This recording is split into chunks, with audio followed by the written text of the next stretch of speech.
the best way to meet 777 is to open it and read it. Not read it, just go through it. And I find that once you get into it, it's very interesting, I find. Yes. Hello and welcome, everyone. Today, we will be discussing 777, a classic by Aleister Crowley, which is indispensable and still causes difficulties for many people. What do you think, Paul? Yes. Now, you've probably seen mine a few times. This is one of the original ones. It had a white cover. Now it's in bits. I think the printing of the book basically means it falls apart. But I think, Bart, you've got a better version, haven't you? I have, but the one I have is exactly the same as yours, but it's a 1971 printing, I believe.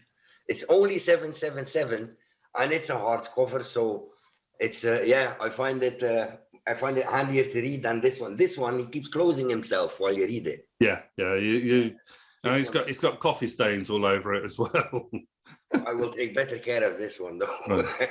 Oh no, it doesn't have the gematria and it doesn't have the Kabbalistic writings. This is right. Only 777. This is not, no, mine is 777 revised.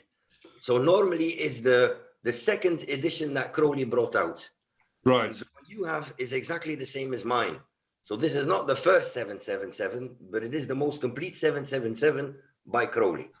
The way this book was constructed, they added on extra columns towards the back of the book, not where they're supposed to be. The sections go from left to right, the columns go from right to left. And the writing also goes from left to right, eh? Yeah. There are other difficulties with it. There's a lot of spelling mistakes, typos, Hebrew. Things left off. And untranslated Hebrew.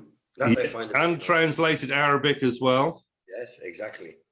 Just so the printing, it's very hard to read some of the Hebrew letters and you can get confused as to which one is which. So people have brought out new versions, but you have to be careful as to what, because some of them add bits of this book that aren't in there, and some take away bits of this book. So it's actually very difficult to find this kind of ground zero of Liber 777. So you end up having various versions of this book in order to figure out exactly what's going on. Plus, it depends on your dogma, because there are versions of 777 that are very thelemic. It has thelema in here. You think it's in black and white, but actually a lot of it is an opinion. It's a consensus. It's what people want you to believe. It's not necessarily truth. There's a lot of things even Crowley writes himself, and certain attributions, metals and planetary attributions, that he actually doesn't agree with, but is the consensus. Yes. Yeah. So what you have to do is you have to read the notes at the back of the book. And the problem is, of course, is because you've got Roman numerals, which none of us know these days, connected with the notes which go from left to right. And there's not a note for each part of it either. But the notes are very illuminating as to what's really going on with the book and the intention of the author. This book was created by the Adepts of the Hermetic Order of the Golden Dawn. It was a private paper that they added to as and when, and it was never intended to be published. So dear old Aleister Crowley came along and grabbed it and claimed it for himself. Has the introduction in it with gematria and everything else. But in other versions, they've substituted other introductions. Plus, they've added their own spin because they're actually promoting their own magical order, which can be Golden Dawn, Thelemides, other things as well, you see. So you have to know who's writing it and why they're writing it and what they're doing it for, which is not always obvious.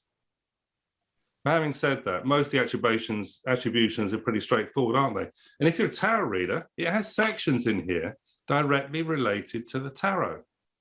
And because there's 32 paths, the 11th path is the Fool. So any row that has the to do with 11 is always to do with the full card. I find you make it all sound a bit intimidating, while even though you can use it throughout your whole magical career or tarot career, but it's already at the beginning, once you grasp the principle of the 32 numbers, you don't need to be a genius to start looking up things in it. Exactly.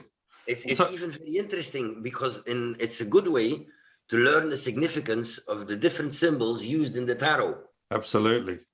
You can also use it as a divination tool as well, can't you? Like the Bible, you open the page and go dunk and see where you end up on. But you could do that with the Book of Thoth as well. Eh? Yes, you can indeed.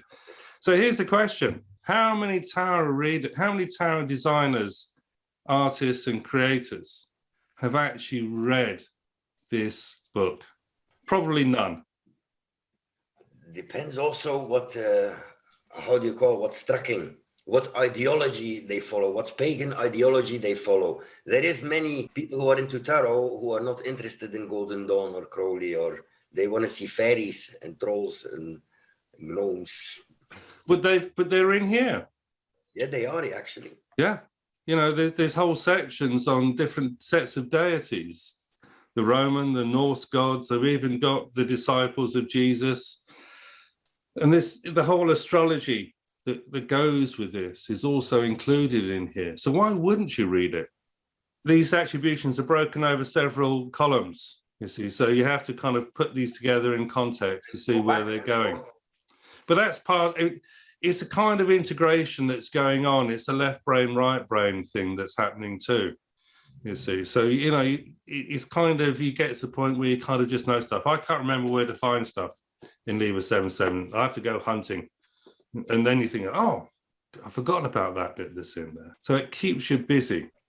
Liber 7/7 is not in Crowley's original book 4.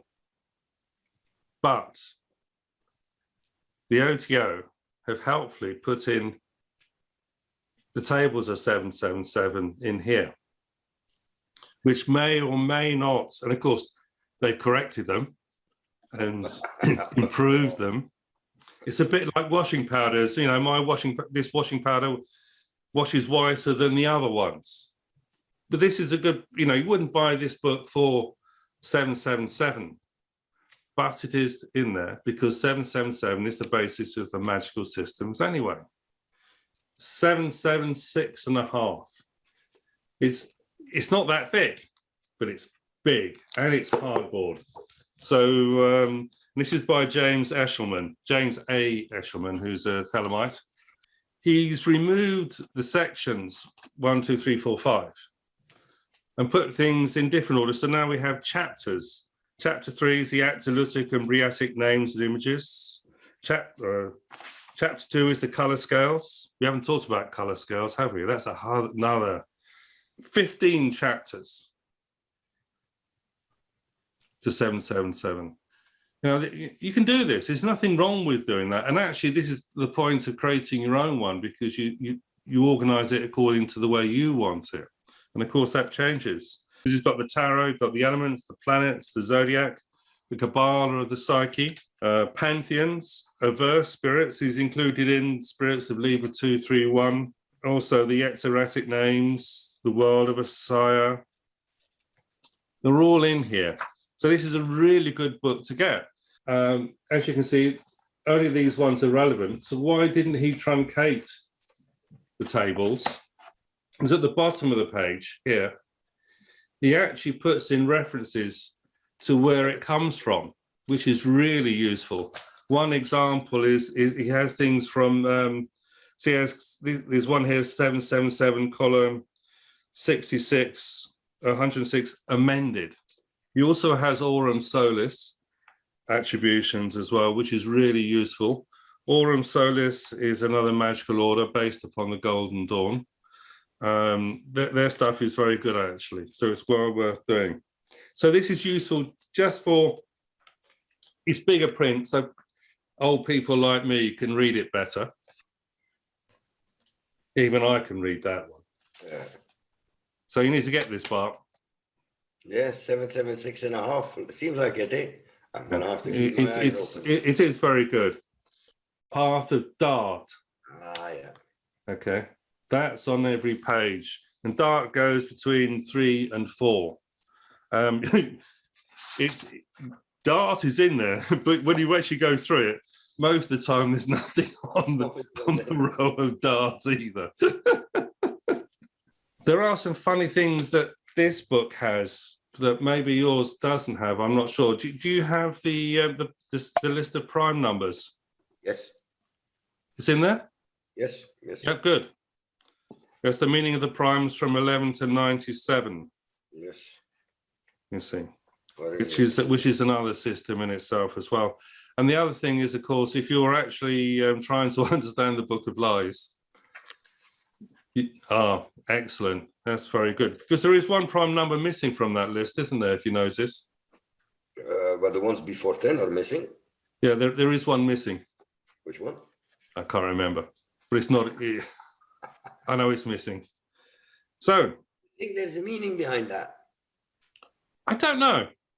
It's hard to understand the primes themselves, because the point about prime is that it's multiplied by 1.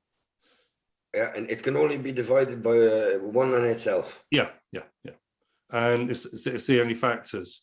And he's using it as a kind of duality. If you go through those primes, and if you try and reference it back to Book of Lies, it's not an easy one to make sense of. And the other thing you can do, of course, is to use this and go through your favorite reference book on the tarot, like the Book of Thoth or A.E. Waite, because he used this stuff in his tarot decks. And if you don't know, it's because you haven't looked. The numbers of Crowley, his books, and if it's how do they call it? If it's a multiple of 111, then it's like quite important. Eh? Yeah, 111, 222, 333, 444, 555, because they're all multiples of unity, essentially, because you can't multiply with 1. But 11 is the number of magic and change, and 11 is the row associated with the Fool card. Yes, isn't the letters, if you would add up the letter, the value of Aleph written out in full, it gives Aleph, Lamed, Peh. Aleph is 1, Lamed is 30, Peh is 80. Add them together, you get 111. And of course, this book is 777. It's the unity of the 7 planets, basically. So you'd also see Ararita in all of this as well. You have the practice and the theory, and 777 is the theory. Yeah. I mean, I used this when I was writing my book, The Tarot and the Magus, to make sure I got the attributions correct. You see. So, you're never going to run out of ideas if you have this book. And if you wanted to create your own rituals, you could use this book as well, too, as the basis for things. So it's fundamental to your understanding. If you have a large collection of crystals and you have no idea what to do with them, Liber 77 will tell you what they're good for. Don't you just look at the pretty colors? That's what I was doing. Am I doing it wrong? The colors have to do with it. You say the pretty colors, but the colors have to do with their attributions. Eh? They do. This is one of the things, despite, because they have the attributions of different trees and plants. And, they're saying that, the reason this tree or plant is associated with this thing is because of this characteristic. Well, yeah, maybe. But this is, listen, in magic, they all say you have to think like a child again. And this is thinking like a child. Yeah. The theory of if you eat someone's muscles, it will make you muscular. Or if is that what your mum told you? Huh? Is that what your mum told you? We're having cojones of the bull tonight.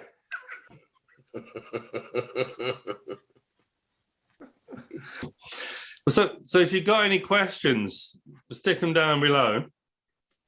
We'll try and answer them. But just remember, what's written in here is a Bible. but it's not written in stone. Okay, you know, because better scholarship has happened since the Golden Dawn. They did a brilliant job. It's amazing just how they kind of organized and set up this system, just based upon those 32 paths